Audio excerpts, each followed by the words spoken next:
Good evening, ladies and gentlemen, folks and friends. Welcome. Yeah, well, thank you. One person is excited. That's so great. It's so wonderful to have you all with us here tonight to celebrate the National Poetry Month Gala this evening. My name is Jan Fran. I'm going to be your MC tonight. Before we begin proceedings, though, it is my great pleasure to introduce to you Uncle Alan Madden, who is standing right here to give us a welcome to country. Welcome, Uncle Alan.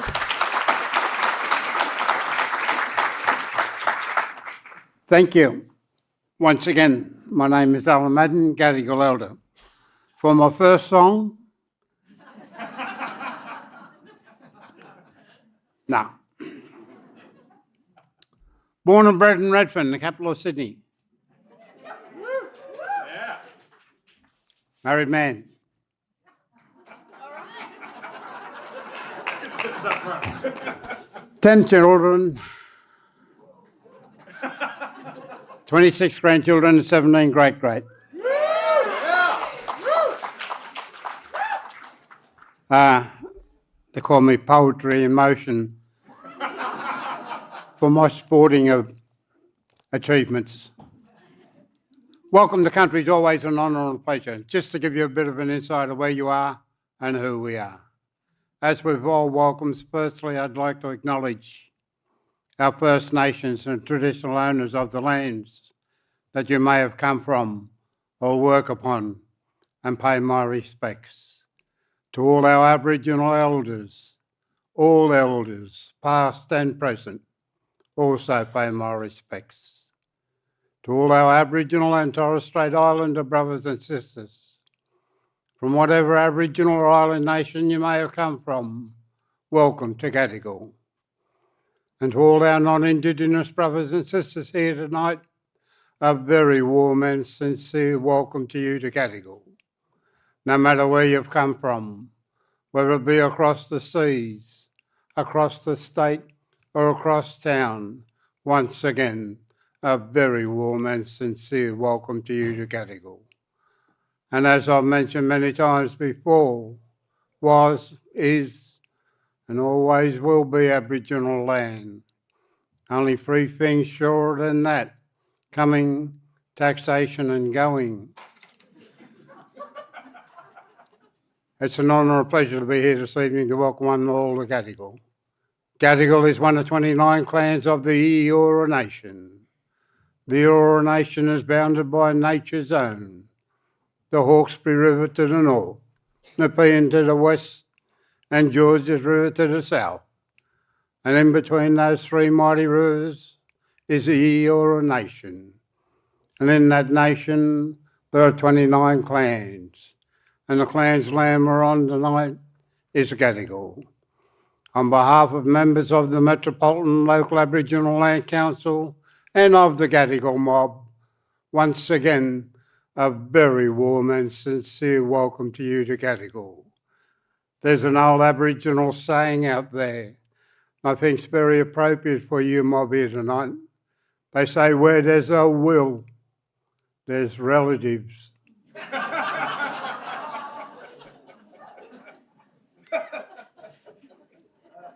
So once again, on behalf of the Land Council and of the Gadigal mob, welcome, welcome, welcome. Thank you.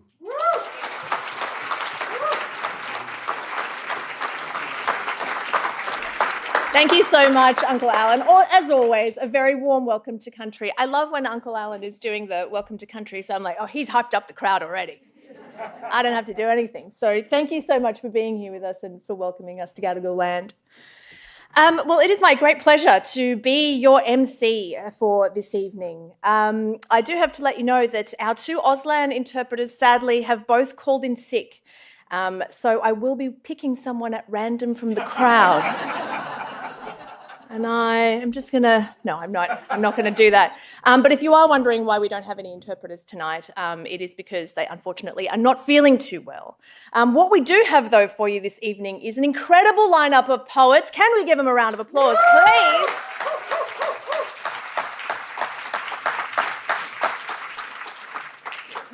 Yes, I find myself in this time, I must say that I am a terrible poet, and it's okay for me to admit that. I have tried writing poetry. I have tried spending time on rhymezone.com. Nothing seems to help. It hasn't been until quite recently that I've found quite a lot of solace in poetry. Because it has been, I don't need to tell any of you in this room, a difficult few years. And I find myself turning to those who can interpret the world. And I erroneously thought that was the journalists. What an idiot. Because, of course, that is my training and my background, and that is what I thought we do. We interpret the world. But as this world began to make less and less and less sense, it was the poets, I found, who were able to give us a picture of what was going on, to tell us the truth. And for that, I am so grateful. And so when I was asked by David to host the Poetry Gala, even though I know myself to be a terrible poet, it was immediately yes. Because to be among poets in this time, I find great solace, great comfort, and great solidarity. So thank you to all of the wonderful poets here tonight, and to all of you for being here.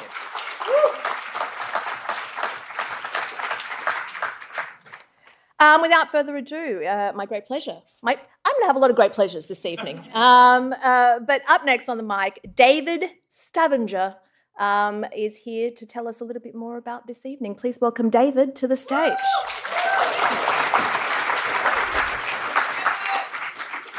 I think you're a poet. I think there's a poem in you. We'll pull it out slowly. Extract it. We're good at extracting poems from people who think they don't have poems within them. I also want to acknowledge that, we're here on Gadigal land, and Uncle Alan, any poet that has to follow that, wow, we should commission Uncle Alan. I also want to acknowledge some sad news. We only found out today that we have lost Charmaine Paper Talk Green, who is one of our great poets, great First Nation poets, but just great poets in this country. And it's a huge loss to her community in the West. It's a huge loss to the poetry community as well. 2 years ago, Charmaine Paper Talk Green was our Red Room Fellow reading at this gala. And I just want to share a little excerpt from Charmaine, a quote, because poetry meant so much to her. And Charmaine said, "What is a poem if it does not extend our spiritual, cultural, emotional and physical connection and energy to the hearts, eyes, ears, minds and spirit of those within reach?" And I encourage you all to check out Charmaine's poems on the Red Room Poetry site, but go and order one of her collections, one of our great poets. And it is actually deeply sad. Now I've got to go from that to sponsors, which is the weird way of the arts, right? Like, be real but sponsors, they contribute to why we're here right now. So on a huge shout out to the support that Creative Australia, Create New South Wales, City of Sydney and Copyright Agency all give to Poetry Month and to the gala as well. If you give them a round of applause, because there's some representatives here tonight. To our amazing new media partner, Guardian Australia, who've come on board. They've been publishing weekly poems, pushing out poetry into digital spaces, and they are a partner of the gala tonight. Round of applause for Guardian Australia. I want to give a shout out to Dimmicks, who have come on in a huge way to get more poetry into more bookstores. We need more readers for poetry. That's how we evolve. That's how we sustain this amazing art form. There's only 2 more claps you have to do. Big clap for Dimmicks. And I want to do a shout out to the ABC, who Red Room entered a media partnership with this year to get poetry back on air where it had disappeared. And they have helped us get poets on in a paid capacity to go on and read original new commission work every week on a Wednesday in the continuity hour between 12:50 and 1 p.m. That is poetry's time slot. Tune into that. It's amazing. We have Kim Williams here tonight, the chair of the ABC, who's going to read a poem. Big cheer out for the ABC.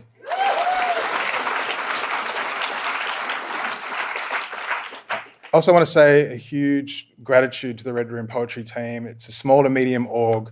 We deliver nationwide. We deliver right across August to all different types of poets and non-traditional poetry audiences. Have a deep love and respect for my comrades in this time. And also, I want to say to the poets in the room and to all the poets on the live stream and in Australia right now, it's not a time for poets to be silent, and poets haven't been silent. They've been writing in response to the genocide in Gaza. They're writing about human rights. They're responding in solidarity around trans rights. They're writing into all the possibilities of the way we love. Can you give a huge, heartfelt round of applause for the poets who are frontline responding to the world right now?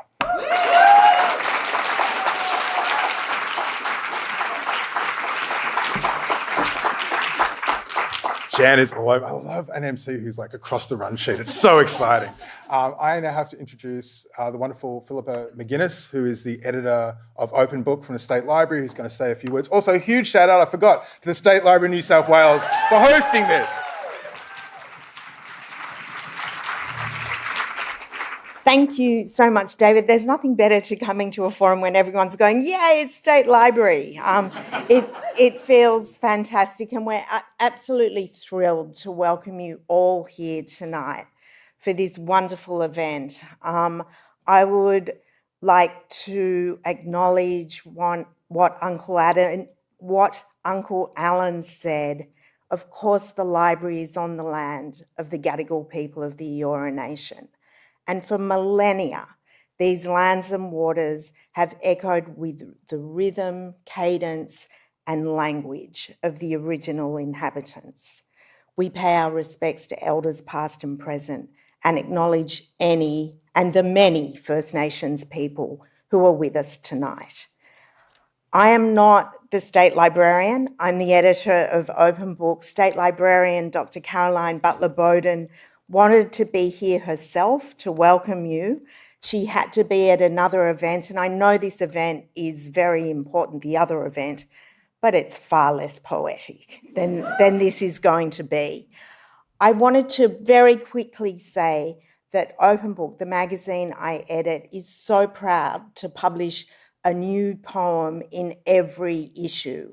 And a number of the poets who have appeared in its pages are here tonight. Maxine Beneba Clarke, Nam Lee, the poet who's in the new issue. It's out there. You can just look in there and see who it is, but you may have just heard from him.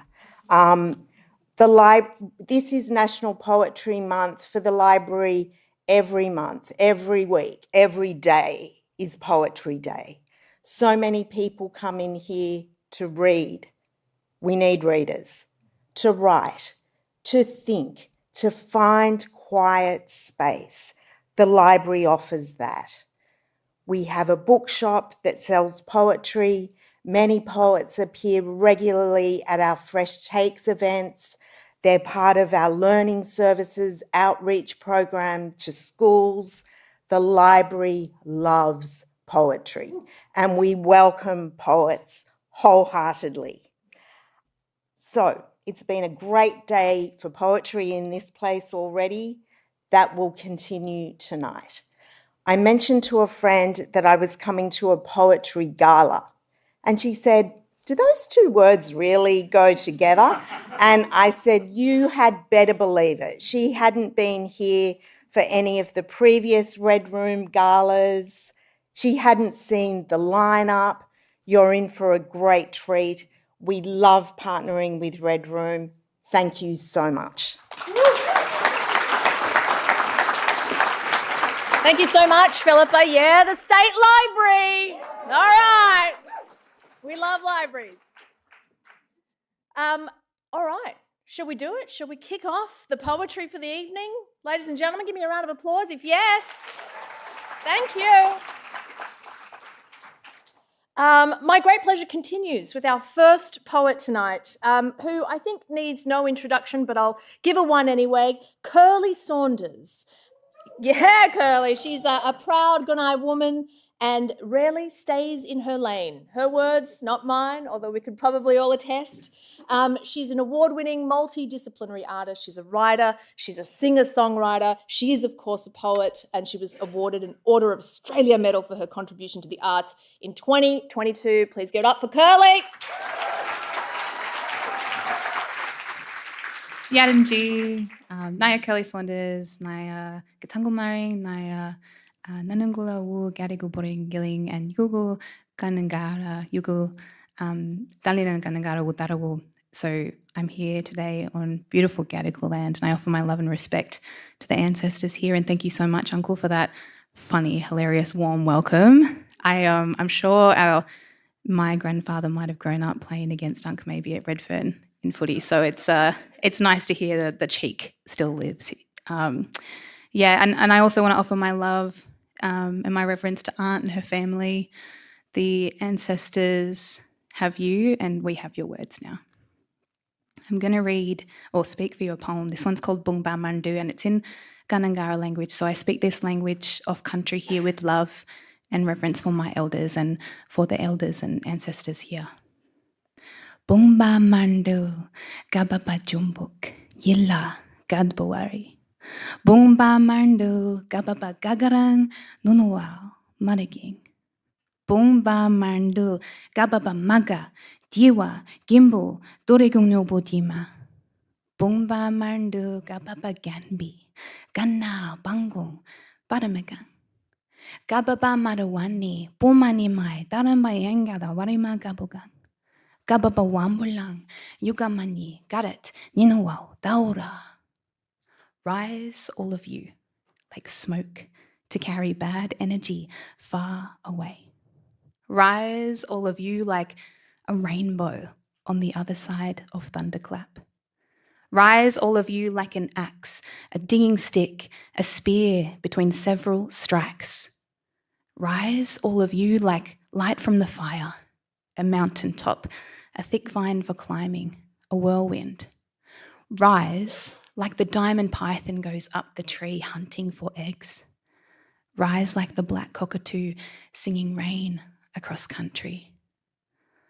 Bungba Mandu Gababa Buchan, Wagawu, Banga, Nirang Yadang, Yugu, Gamuang Dalinan Wulu, Yeradaringa Mandu, Yadang, Burandu, Danang.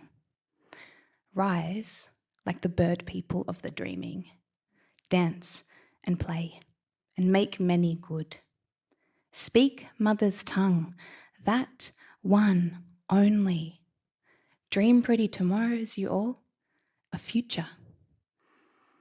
Nanan gulawu, nien muli bimbigang ya gulanya. Nanan gulawu, nien muli bimbigang ya gulanya. Walk and work together, and this beautiful dawn belongs to us. Mananyono, pichamandu bakali machira, walwo wangirli, Mumbai, Gababa, Gurubang. Come here, go down as the sun, you all, like falling stars, falling water. Listen to the Milky Way. Sleep like rocks. Burandu, Gulanyan, Bungba. Tomorrow we rise like the sun. Yadanji.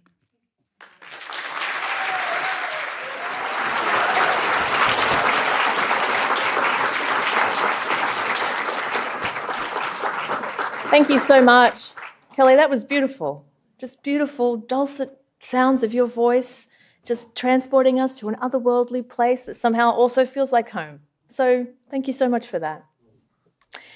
Our next poet is born in South Sudan and raised across diverse cultures. Nyaluak Leth, known as NMMWL, is a poet whose work defies convention and explores the intricate layers of identity and belonging. Please welcome to the stage Nyaluak Leth.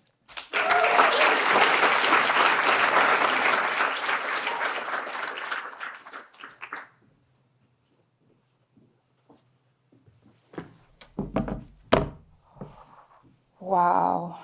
Whoa. Thank you so much, Kirli.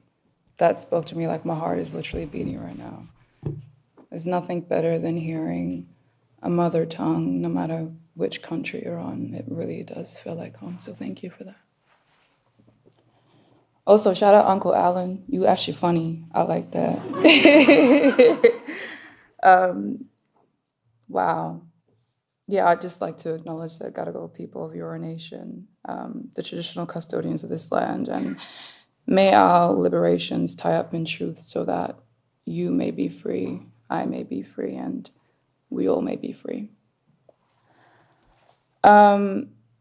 This first poem, I was commissioned by Red Room Poetry. Shout out Red Room, shout out David. Where did David go? He was sitting right here. Okay, that's okay. Shout out David. Thank you for having me as part of the ambassadorship this year. It's been a process and a half, y'all, but we finally here. This poem is called Silhouettes of a Revolution.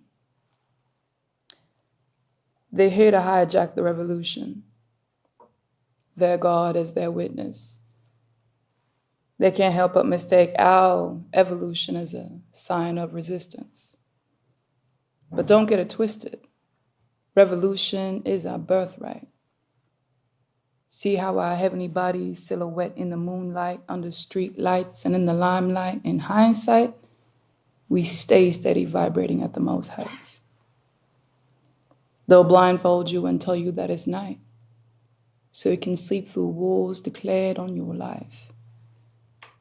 Their forefathers knew we were born of the light, and soon we shall set flame to the darkness and crusade in the night. So when our fires arise, do not be surprised by the blaze. We have kept sparks in our spirits for generations unchained. What if I told you today stood in front of you vessels of kings to contain God's burning spirit within? Like, if God had children, we would most likely be his kin. But when they saw the melanin on the skin, all they saw was dollars. And it makes sense as to why countless scholars couldn't make sense of what they saw, for what they sought was sense and not source. So they sold their thoughts for pennies and our bodies for half that many apiece, shipping our bodies to the west from the east, and still our souls don't know no peace. That one's called Silhouettes of Revolution, y'all. Give it up for me.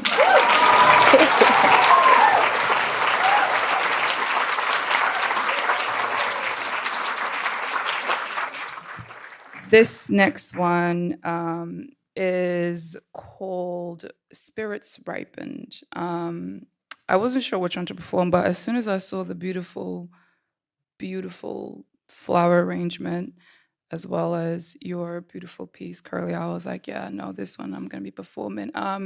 This is from my debut track. It's called Ripened, and I hope y'all enjoy it.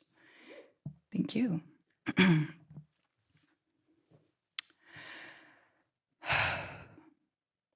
The fruit of my spherical spirit ripened, with each sense heightened.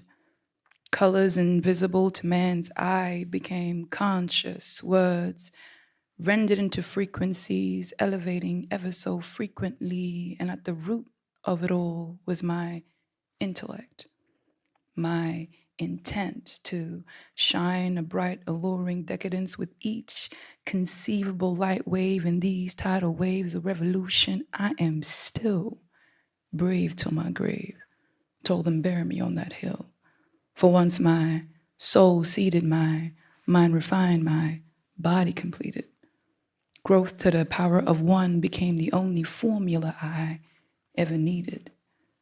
I worth need than I masqueraded in the forest. I picked the fruit that emasculated your abhorrent ego-tripping soulless disease like pores. Whose men's are these? Trying to complex the truth of ease, planting thoughts instead of trees, and they ponder why I'm yelling, I can't breathe. It's funny how I never needed to breathe until life itself came to surface. Now all I do is serve a higher purpose, beyond the smoke and mirrors.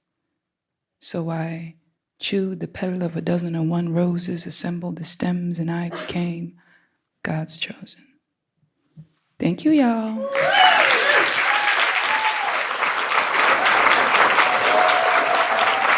Thank you, Nyaluak. That was just like getting a piece of music played for us in real time in front of our very eyes. Thank you so much. Yeah, okay. Anything else you want to plug while you're here? We got time. We got time. We're here for you, baby. Poetry Month, let's go. All right, our next poet. It is Kim Williams. And I'm sure that most of you will know Kim Williams as the chairman of the ABC. But he is somebody that has had a very long involvement in the arts world and the entertainment world. And from what I hear, he doesn't mind a good poem. So please welcome Kim Williams to the stage.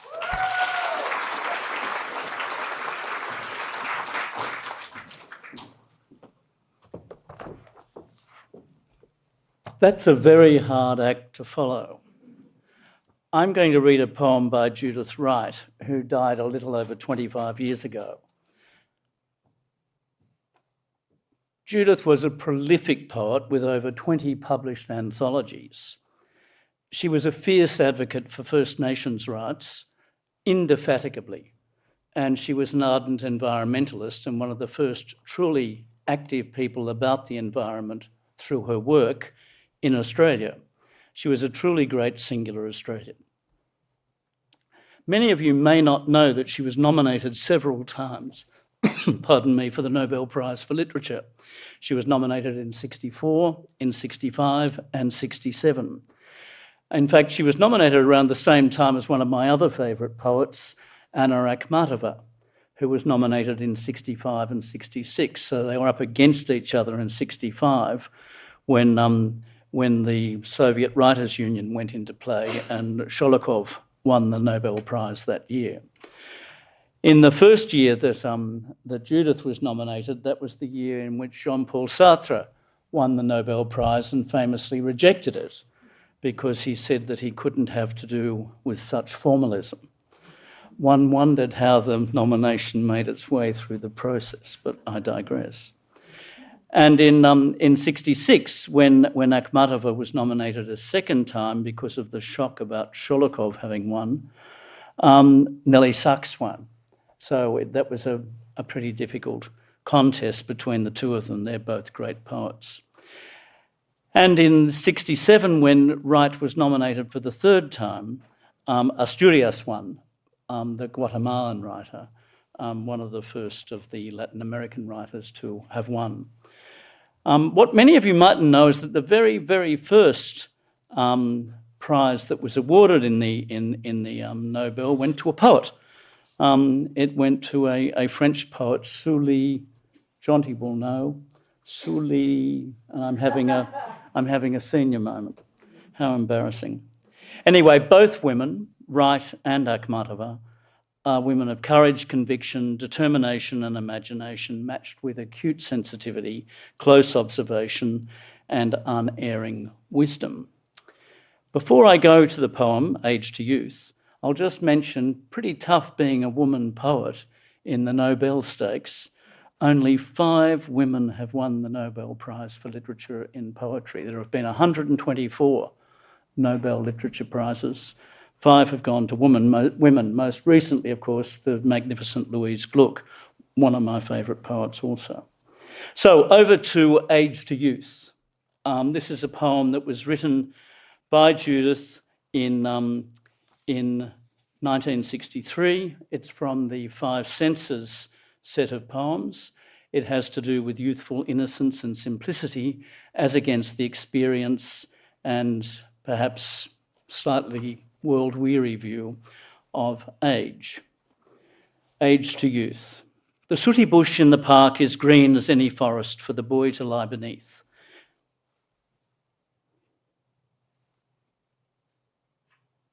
With his arms around his dearest, the black of the back street is washed as any cloud when the girl and boy touch hands among the crowd.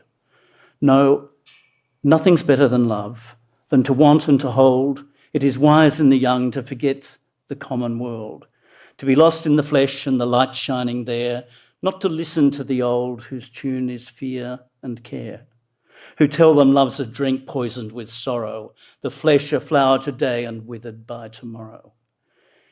It is wise in the young to let heart go racing heart, to believe that the earth is young and safe and sweet. And the message we should send from age back to youth is that every kiss and glance is truer than the truth, that whatever we repent of the time that we live, it is never what we give, it is never that we love.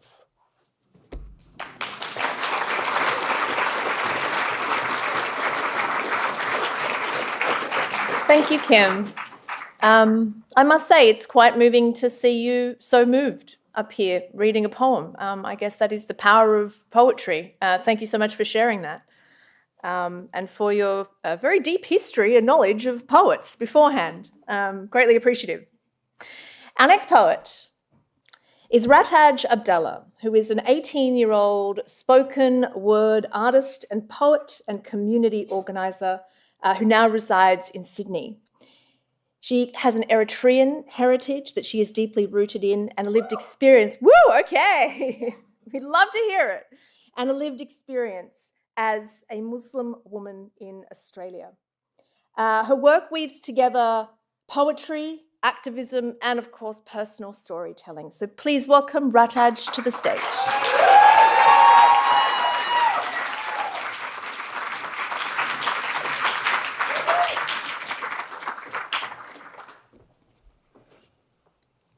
I was born into a world already on fire. The sky stitched in smoke before I even learnt my name. Histories cracked like a fault line beneath my crib, and the lullabies were sirens softened by my mother's hum. The air always tasted a little like burning. Ash settled over our rooftops like old gods watching. We played among ruins and called it childhood, hopscotched over headlines no one bothered to explain. They handed me matches before meaning, told me to dream big with soot in my lungs, taught me how to hold my tongue while the world held wars beneath its teeth. So I learnt to pray to something quieter than fire, not heaven, but my grandmother's hands, a map wrinkled of all the lands we've had to leave. She'd tell me, even a blaze can't hide memory if you bury it deep enough in your spine. I come from people that carry sparks in their pockets, that light candles not for mourning but for warning. I come from exile braided into resistance, from love that doesn't ask for permission. I was born into a world already on fire, but I was not born to burn. I was born to build. I was born to bear witness, to hold the last ember between my teeth and whisper, not yet. Not while we're still breathing, not while the wind remembers our name, not while children still draw forests with green crayons and believe it's real. So I gather the ashes. I plant them like prayers. I water them with rage and honey, and somewhere something grows.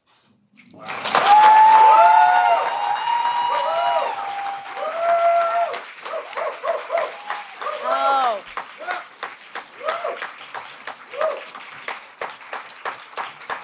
Rataj. That was gorgeous. That was gorgeous. Thank you so much for sharing that with us. I'm sure you could hear the clapping. I was at, well, this in the front row. And somewhere something grows. That's just such a perfect line to finish on. Thank you so much. Yeah.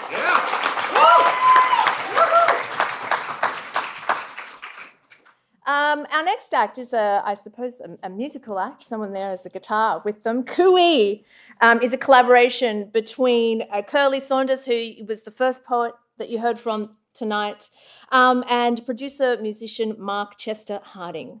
Their debut album, Messengers, is forthcoming. Will follow single releases in 2025, including a single called Daisies, which is the one that you are about to hear this evening. So please welcome Cooee.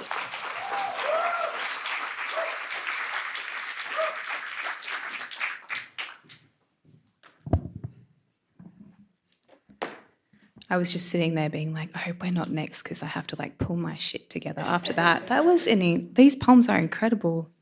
Thank you. Sorry for swearing on a live stream. Don't tell my mum.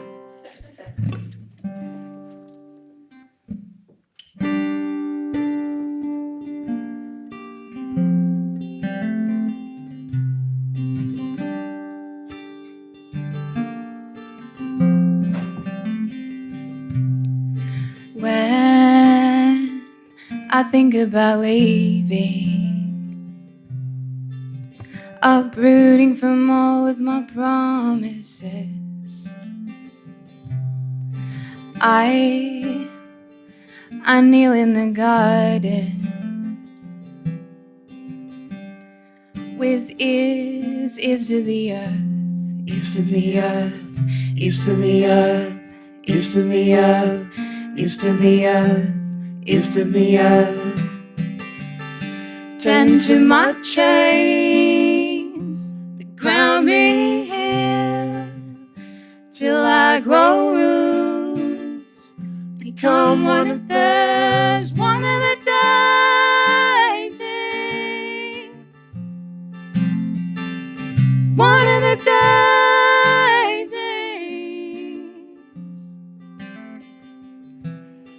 Counsel from camellias and reason from the weeds, familiar with such things.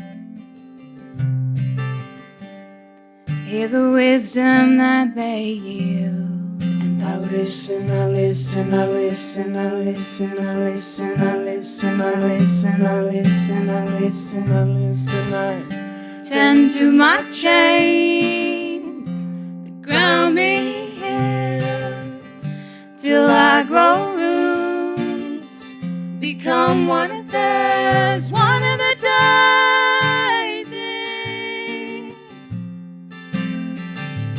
one of the daisies,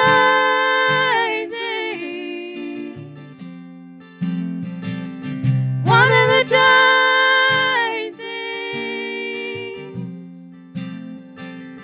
one of the daisies.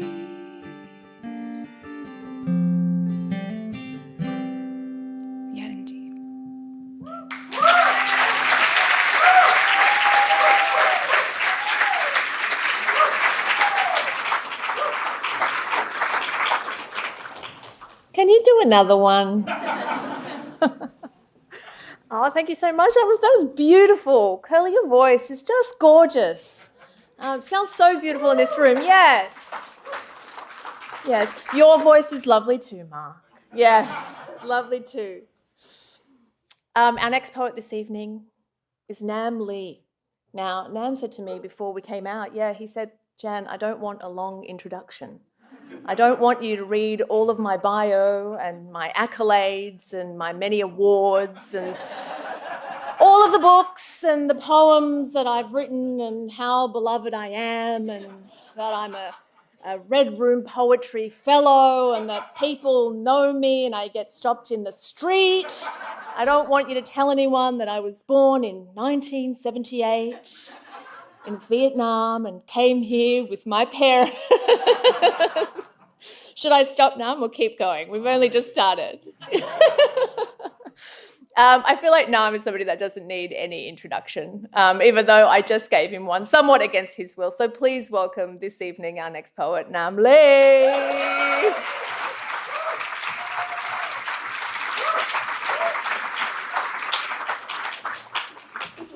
You just wait. Hiya, thanks for coming out. What a privilege to be here in this room, on this land, and among these poets and among all of you. So thanks for coming out. My first poem was commissioned by Red Room. Oh, I should say that I just got sent a photo of my kids watching the live stream. So hi, Tess and Marlo. Probably shampoo night tonight, I think, by the looks. in keeping it a family affair, this poem is dedicated to my mum, and it's about, she was just evicted from the public housing high-rise in Melbourne that she'd been living in for ages, and it's just going to be torn down. So I thought, let's do something to keep it up there for a bit. It's called Richmond. Surely now that sense of crow's nest sway will ease. Now we are brought down. First me, then my brother, my mum now, and our memories. And soon, they say, these towers too. Not homes, but housing. High-rise, slum reclaimed, stacked in virgin skies with killer views. No, way too soon. Veil truly to the jumper, 3 doors and 14 floors down, to the squatters between us. Their tripcords siphon state power.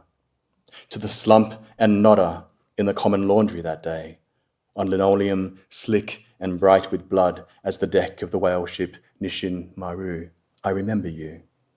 And, friends, when they tear the towers down, I'll be up alongside you in those crazed wind tunnels, you stairwell pissers, you fish sauce stinkers, you tattered, track-marked denizens of trackies, hoodies, beanies, obloid shopping walkers, pilfered Coles and Woolies trolleys, all my indigents and immigrants, my fellow fellows on the line and out of water, air drowning. So we were experiments. We with less set over those with more. Community and caged doors. Prefab slabs, the feeling of whole stories suspended. And so, yes, I have so many questions. Like, why only 2 lifts for 20 plus floors? And why clad the lifts in autopsy tray steel? Why is one of them always out of commission? Why have a security guard who buzzes literally everyone in, including some wheeling a new bike each time? How many bikes does a human body need? Needles, on the other hand, spread them, I say, like seeds. Did I say memories? I meant things.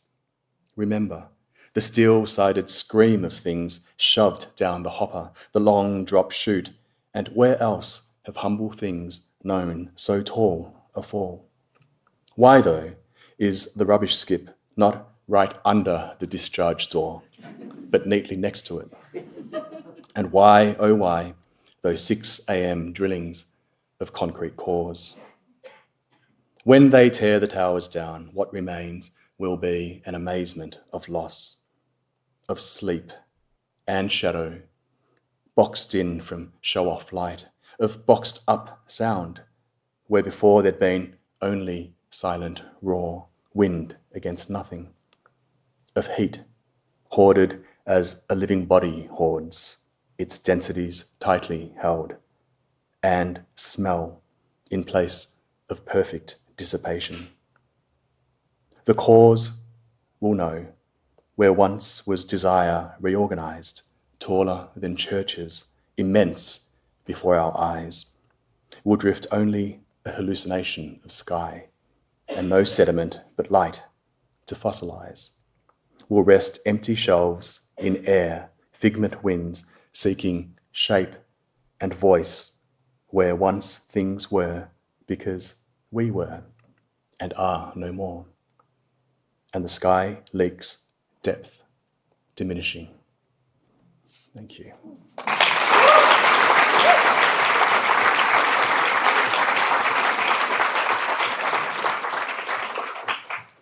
I actually just sent the one poem to David and Red Room. And then it sort of occurred to me that these nights are so rare, so special. Here we are in a library. We are celebrating words and surrounded by words. And it occurred to me that we are also the custodians of words. If not us, then who? And so I wanted to take this chance to invite you to join me to guard against the misuses of words and of language, to guard against how it can be used and is being used to sanitize, to hide, and to justify pretty much the worst things that people can do to each other. And so this poem I'm going to read refers to a Vietnamese experience from a Vietnamese point of view, but it could well be transposed onto the experience of Palestinians today.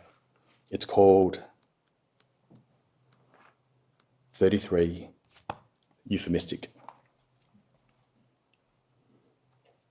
Okay, so they don't say what they are saying.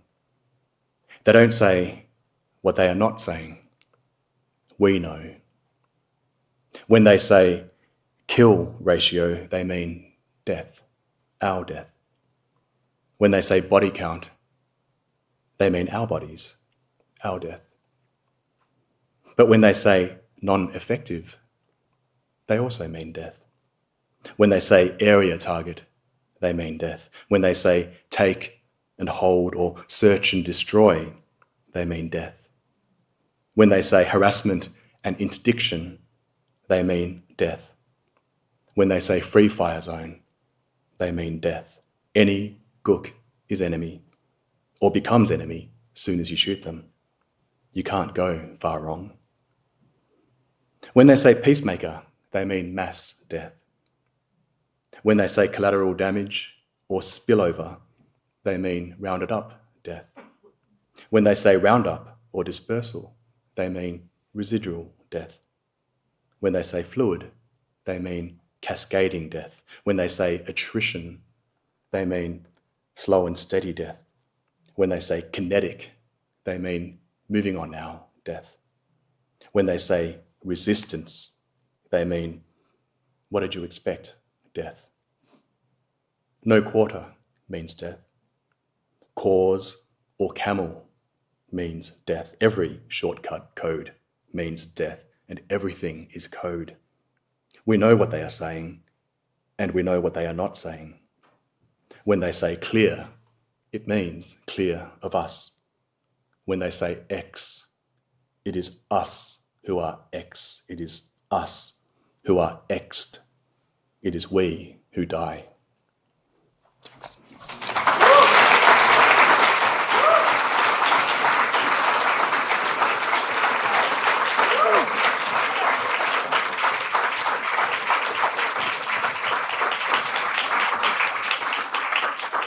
Thank you so much, Nam.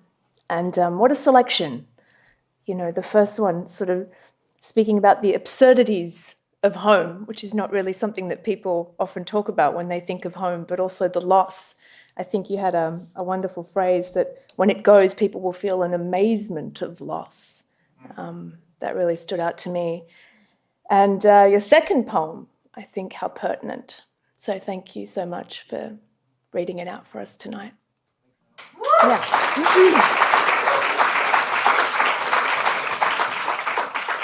Ooh. I'm going to get myself together after that. I was also asked to read a poem this evening, so it's a little bit awkward that I'm going to introduce myself. Jan Fran is a beloved Australian icon.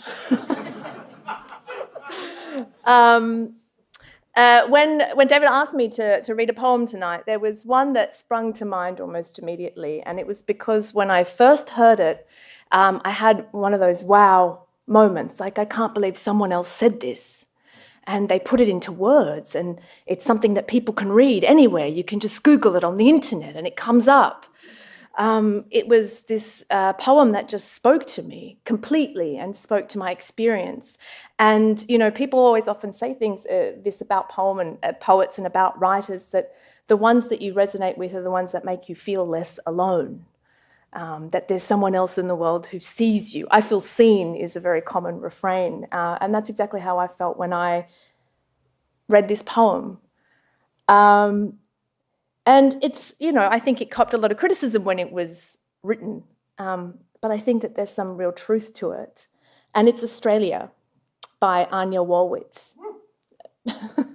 One person knows it, that's very good.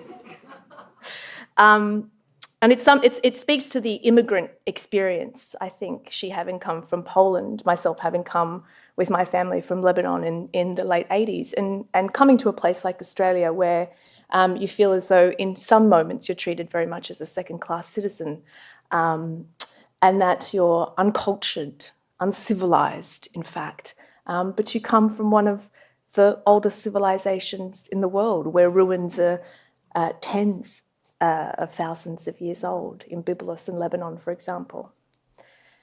And so she wrote this poem, and I'm going to read it for you tonight.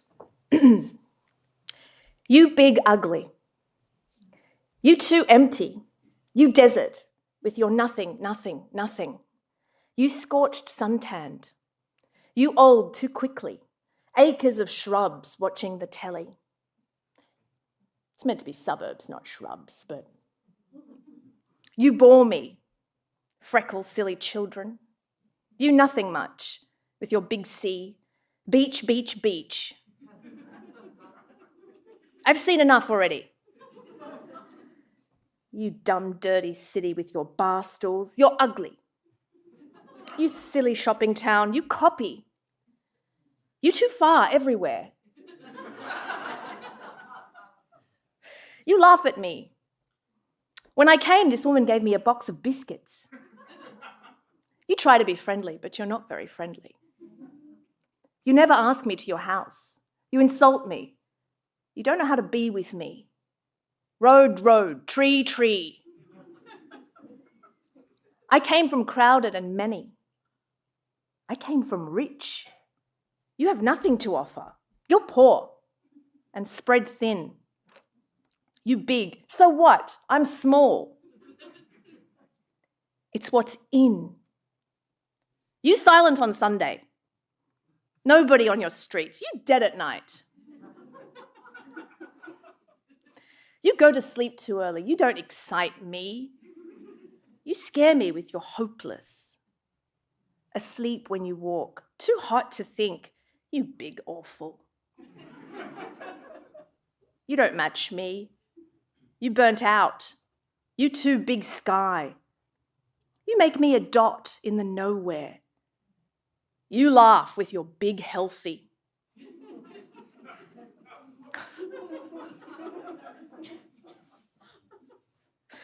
Get it out, Anya. You want everyone to be the same. You're dumb. You do like anybody else. You engage, Doreen.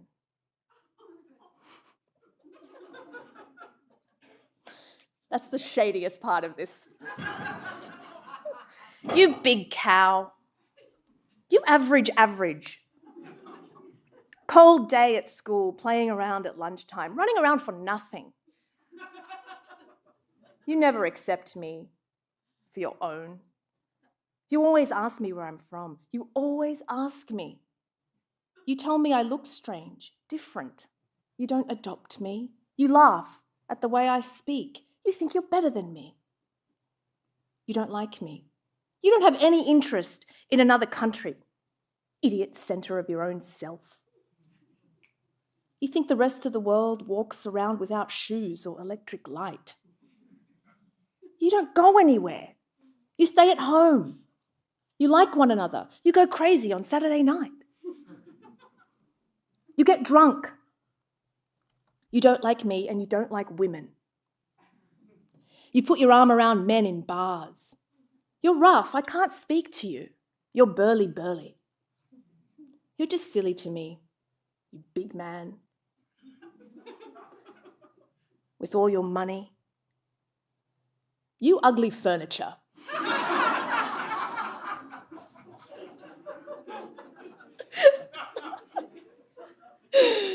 You ugly house. You relaxed in your summer stupor. All year, never fully awake, dull at school, wait for other people to tell you what to do, follow the leader, can't imagine. Workhorse, thick legs. You go to work in the morning. you shiver on a tram. Thank you.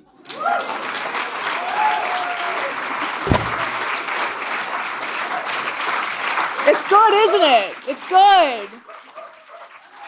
Yeah, go on, yeah. Yeah, can you, I got into it a bit too much. That's how I felt when I read it. And sometimes when I'm like sitting on the train, I look outside the window, I'm like, you big ugly. No, but I love Australia. I want that on the record in case I get deported at some point. Okay, where are we? Our next poet. Oh, I really love this poet. Again, one of her books I read a while ago, and when I did, I had the same sort of feeling, the hate race of growing up as the only Australian of African heritage in this country. Maxine Beneba Clarke, who most of you will know, is a poet, she's a memoirist and a fiction writer, and she's the author of poetry collections, Carrying the World, How Decent Folk Behave, It's the Sound of the Thing. She's currently the inaugural Peter Steele Poet in Residence at the University of Melbourne. We're lucky to have her here tonight. Please welcome Maxine.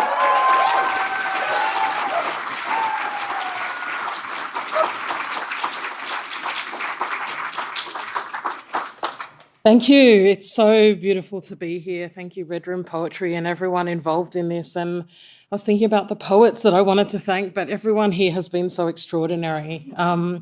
It's wonderful to see my African diaspora. I will say daughters, not sisters. I've been doing this since before I was 18, and I'm now almost 46. So it's beautiful to just see a new generation coming up. I'm coming off Book Week last week, and my last two poetry collections have been for children, so I spent most of the week in primary schools doing poetry with children, which was just extraordinary. But I started thinking, how did I get here? How have I spent the last 4 years writing for kids? And the answer is this, which I'm going to read from tonight. I spent about 1.5 years writing poetry for a national newspaper, and they would give me the poetry topic on a Tuesday, and the paper went to print on a Thursday. So I spent 18 months not sleeping for 48 hours every week.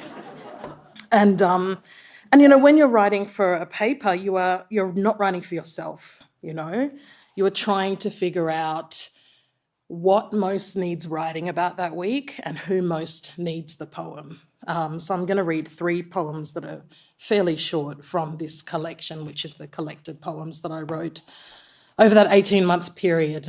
Some of them are quite heavy, so you'll probably understand why I took 5 years out from writing for adults. The first poem is called Communion, and I want to give a warning that it refers to child clergy abuse. And if hell exists, Hail Mary, full of grace, then surely they have lived it. And Hail Mary, Mother of God, there is a special place inside Rome's gates for men like him. They say his shadows fall over communion goblets, his crisp white collars bleach bedwet horrors.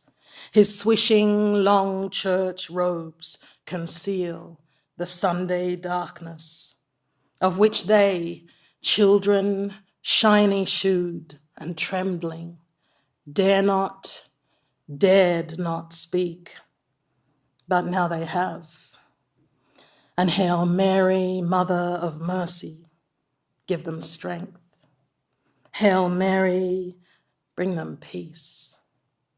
And oh, Hail Mary, mirror of justice, we believe them. We believe.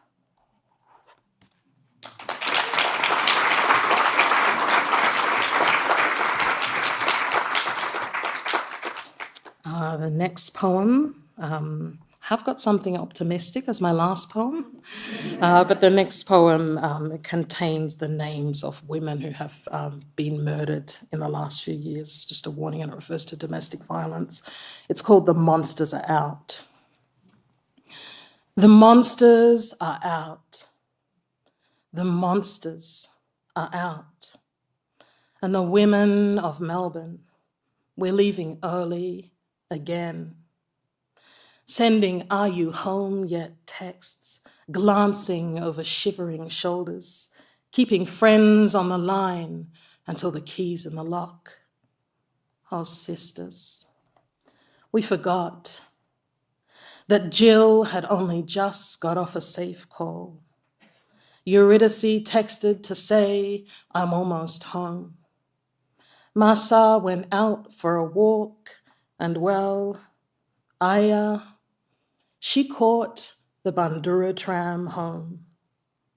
So, here we are, holding vigil again. $2 a packet Coles tea light candles, flame flickering, rage high, shoulder to shoulder, bleeding against the sobbing summer light. But most of the monsters have the same face as our sleeping 4-year-olds. The monsters gave us Valentines. Some of the monsters have the other key card to our shared bank account. The monsters are out. The monsters are out. And oh, how we flame against the sobbing summer light. But when we're done mourning, some of us go home to die.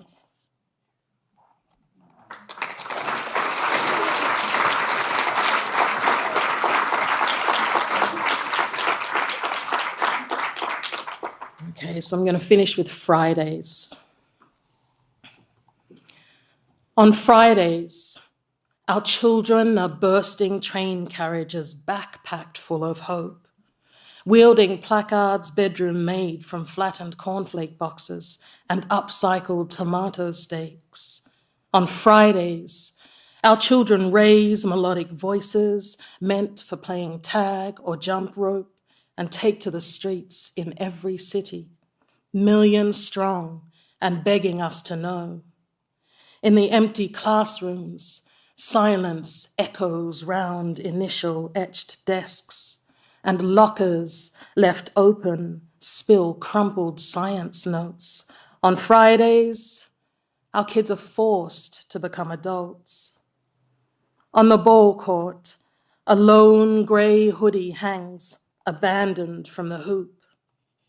Every week, our children sacrifice 1/5 of their dreams, and on Fridays, they become exactly who we need.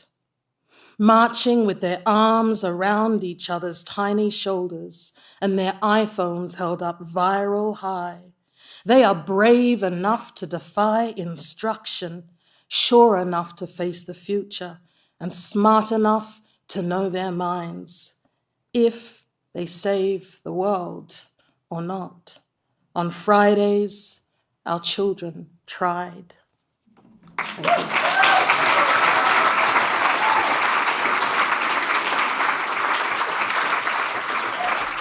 Oh, Maxine.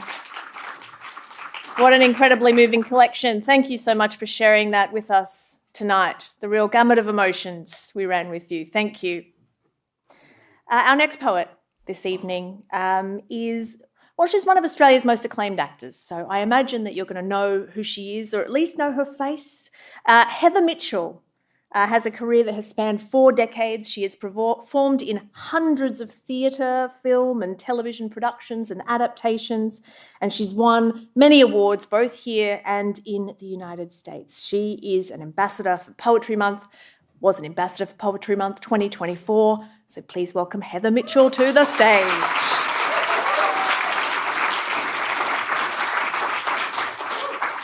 Thank you so much. I must say, I had no idea I'd be so moved tonight.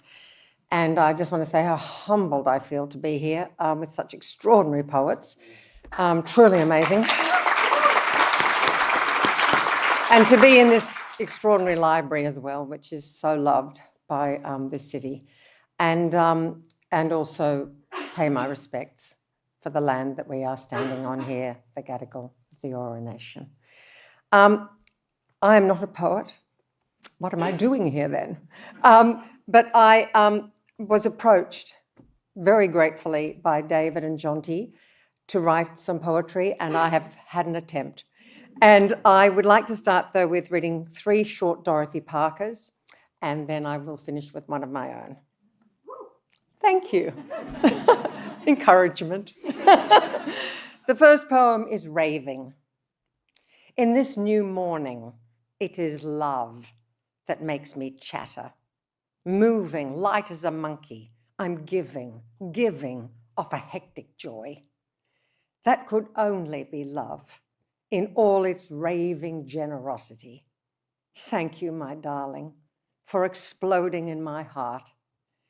So when you leave me, mute and sober, once and for all, I will remember the talk and coffee and giddy peace of this morning. The second poem is Reading Between My Lines, also by Dorothy Porter.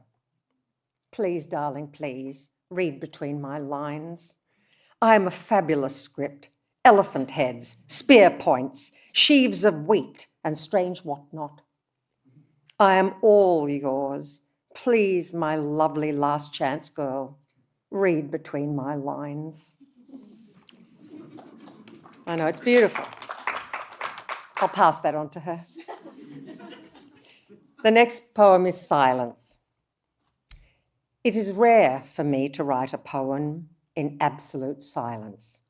No music, no throttling heart, just faint early birds and grey early sky. I've given up this serpentine fight. No one won, and I'm flooded with peace and gratitude for that. Now, I don't want people to think I'm clumsy, but I wrote this poem after I'd had a fall. And I had another one a few weeks ago. and this one was a few years ago. I fell. I cannot say I knew him, nor did he know me. Yet somehow, in the silence between the siren and the stillness, the whine and calls for help, the shocking scraping, aching, the longing for all to aid or end, his arm brushed mine.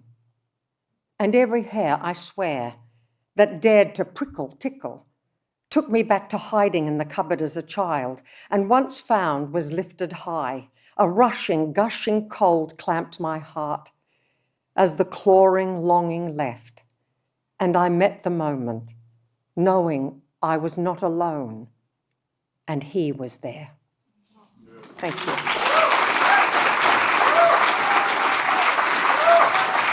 Oh. How short and how sweet. And Heather, you've convinced absolutely no one by saying that you're not a poet. That was delightful. Thank you. Yes, round of applause, please. Don't hold back. Our next poet this evening is Dr. Madison Godfrey, who made the terrible mistake of saying that I could tamper with her bio and introduce them however I wanted. Therefore, Dr. Madison is a tech bro that loves cryptocurrency and listens to Joe Rogan. Welcome. Please, come on up.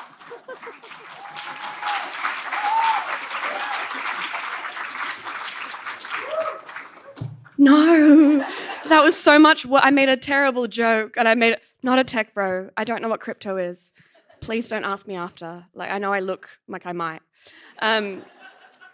Really glad to be here on Gadigal land. I've flown here from Bolu on Wajak Noongar Budja, and I want to start by showing my gratitude and respect for First Nations storytellers' leadership, and also share my respect for Charmaine, and implore you to go and read her work, purchase her work, listen to her work however you can.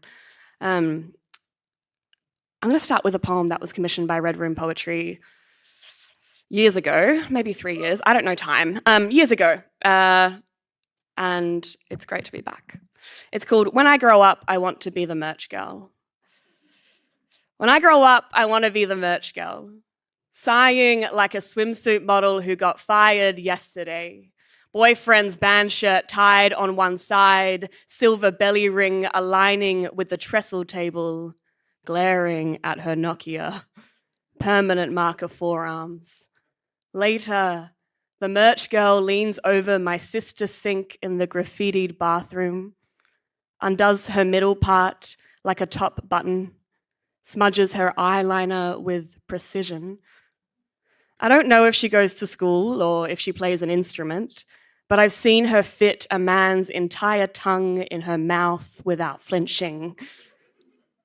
I want to advertise Gildan shirts and burnt CDs. I want to look grown up enough to trust with a metal box. Want to angle my hips like armrests.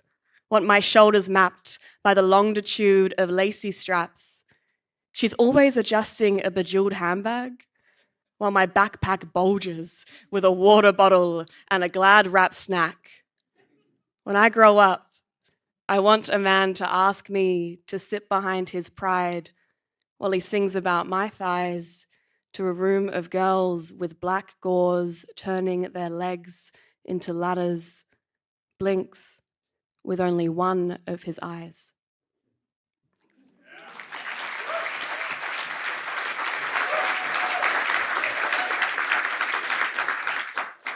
Thank you, and thanks for having me, and a big thank you to Red Room. That poem I just read is the first in this book, and I think that's indicative of how important Red Room has been to me throughout my journey, especially as a poet located on the other side of this continent. This one's not related to Red Room, but thanks. Yeah, thanks for having me anyway. I wasn't going to read this today, but I've been thinking about it a lot, and yeah, it's for my mum and for mums in general. It's called Little One. Little one, I have thought of you in absolutes, my tired body becoming your tired body, a tuning fork beneath my pillow to decipher the pitch of your desires.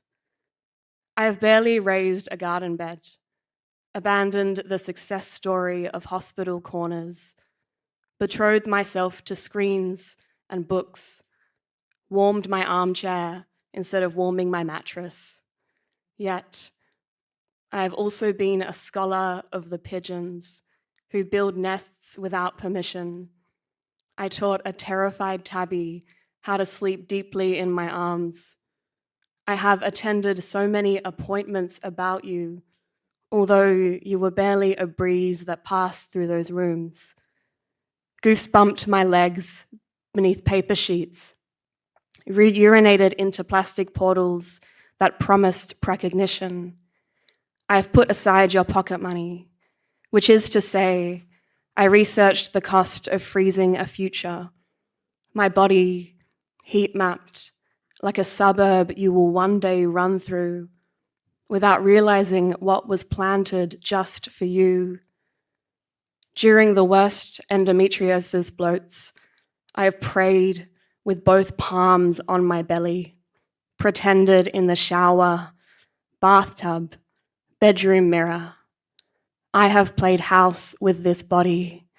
I have played hope with this body. There is an old photograph of my mother standing outside our childhood home. Angsty perm and thick-rimmed glasses, a sweater pulled to her sternum. She holds her stomach like a bundle of blankets she is carrying towards someone she loves. When the boardroom asks about my 10-year plan, your small fist fills my mouth like an apricot. An endoric basin inside of me dreams of touching an ocean.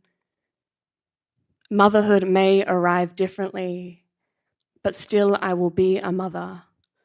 We do not catch the rain and call it seawater. Little one, my love for you will nurture a garden until Eden is envious, until pigeons take notes on my nesting, until all the weeping in waiting rooms can be rewritten as tiny water births.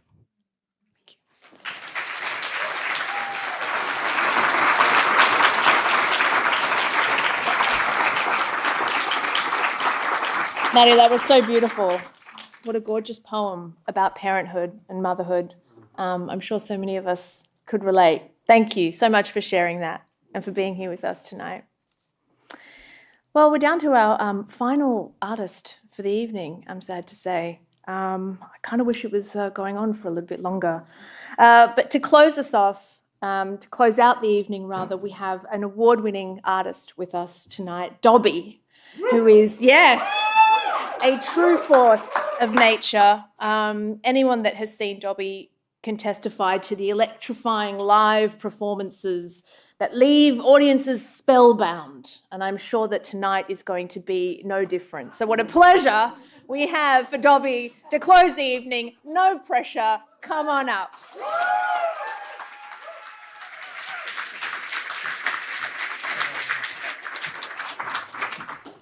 Hey, spellbound, who put that in there? No.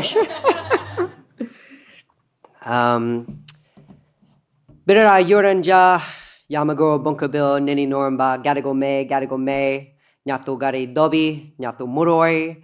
I'm very, very grateful to be here. As always, when I do, poems in spaces like this, as a hip hop artist, I feel very much like an imposter. So I'm very grateful and a bit confused as to why I'm here, but I'm super grateful for Red Room and also the State Library. Also, give a hand for all these poets and musicians here. Incredible. Just what a treat, I am a proud Filipino and Mudawari musician, Filipino on my mother's side from Tacloban, and on my father's side, I'm Mudawari. If anyone's been to Bree Warrener, hands up, who knows Bree? Okay, one person okay, a couple of others, that's great. If you know Dubbo, then it's like a further 5 hours northwest. But when Red Room asked me to write a poem for the gala and for Poetry Month, I, as a rapper and a drummer, I wanted to sort of bring a bit of like what I love about hip hop, as a guest in that space in terms of rhythm. And this poem here that I came up with, it's called Grind, and it's about what you think it's about.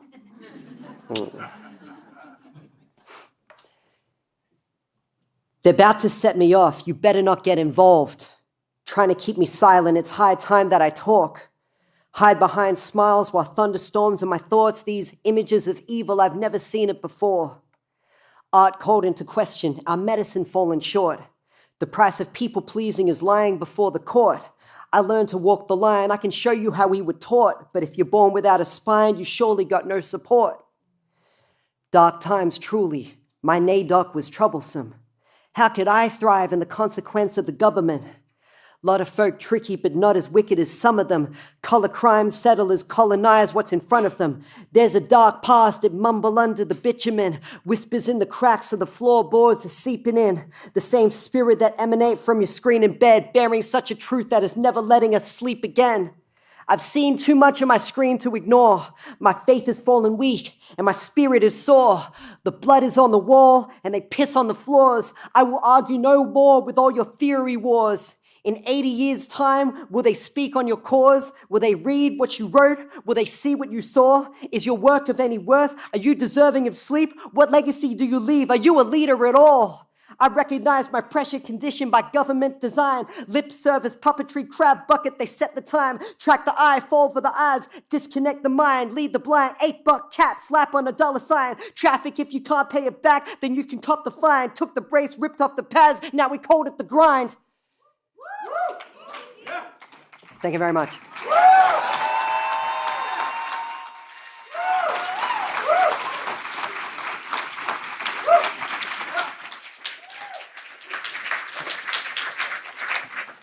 And now that I've got another chance to perform something, I'd love to play for you a piece that I've written that's called History, Memory, Power.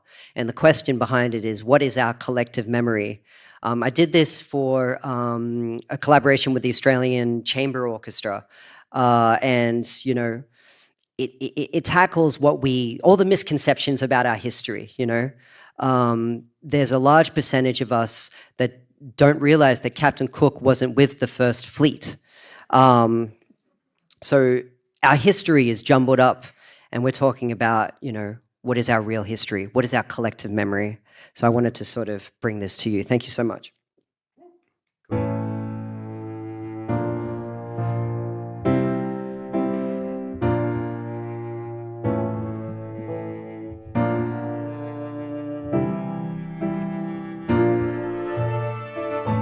What is our collective memory? First Nations people have been here since time immemorial. 47% of Australians incorrectly think that Cook and the Endeavour arrived with the first fleet in 1788. Massacres have existed in the memories of all First Nations communities today. Our truth lives on, not only in the living memories and oral histories of First Nations peoples, but in the written archive. History, memory, power.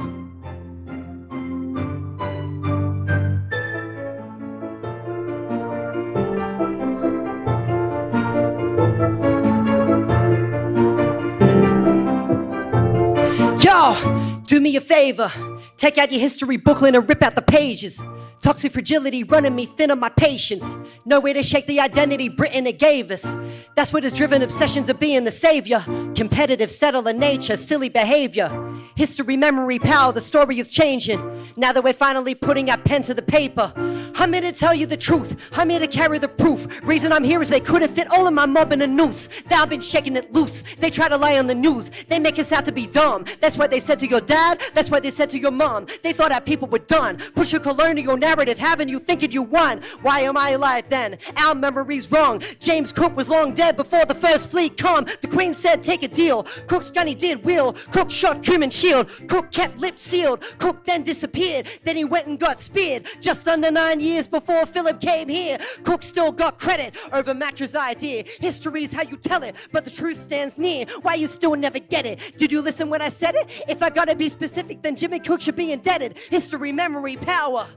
The women and children who live on the mission that learned to be Christian were given some sugar, potatoes, and flour. And kidney and liver, there's blood on the river. It's all in the name of religion. The living conditions were sour. Indigenous invisibility killing us all in the name of the British, continued by Jonathan Howard.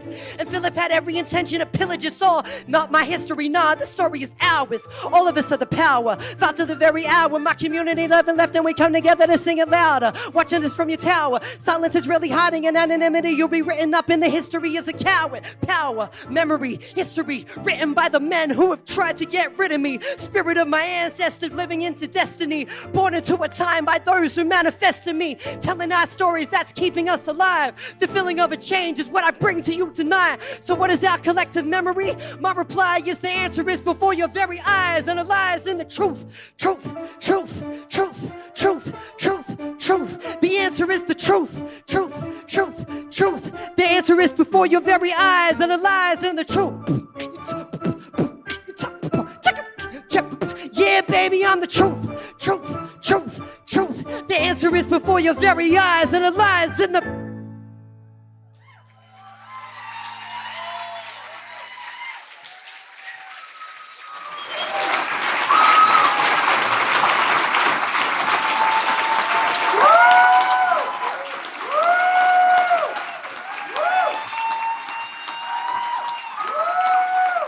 Thank you so much. Keep it up. Thank you. Oh my goodness, Dobby! I told you. That was extraordinary. Thank you so much. What a way to end the evening. What a way. I mean, right there at the end, you talking about truth. I mean, when I came in here and I said that poetry wasn't really something that I had turned to really only recently because I found it to be a mechanism for truth-telling, you just showed that right now. That was fantastic. Thank you so much. Thank you.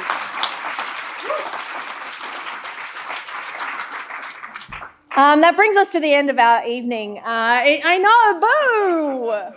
I just want to kiss everyone on the forehead. I really do. I feel like this has been such a wonderful room to be a part of, and it was such a pleasure for me to be able to share this space with you and to share this space with all these wonderful artists who transported us to so many different places and moved us in so many ways and just told us the truth. So thank you so much to the artists.